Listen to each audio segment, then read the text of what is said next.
Briagolong's always been known as quite a creative town. It's got farmers, it's got people who've been here for generations and generations, school teachers, a lot of artists, a lot of musicians, a really strong owner-builder movement.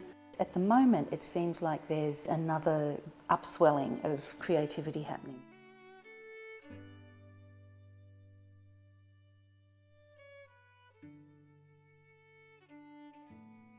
Littlemilligan is a shop that my husband Colin Little and I have set up, and everything in here Colin and I make. So he does metalwork and woodwork, and I do painting and printmaking, and we design together and just really make whatever we feel like making.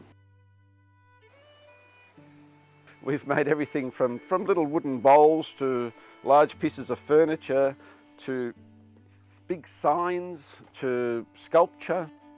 I tend to scour the internet and eBay and all those places looking for second-hand machinery. I have a pneumatic power hammer that's like from 1908 or something, and it came from England. The brand name's All Days and Onions, which is a fantastic name.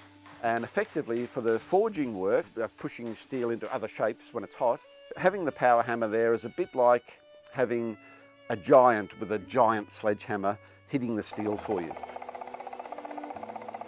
Anyone that works with timber will find that you end up with short pieces of wood that are really not much good for anything, but the wood has been so beautiful. It's been a nice piece of black heart sassafras, or it's been a nice piece of fiddleback red gum, or something that you've made something larger out of, and you've got this much left over. So the cheese boards and the bread boards, and that's all been a way of using them up.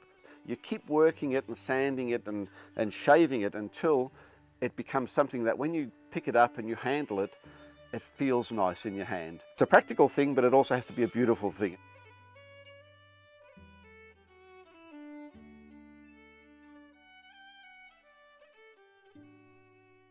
I started off a while ago making some yellow-tailed black cockatoos. Now I've branched out into white cockatoos.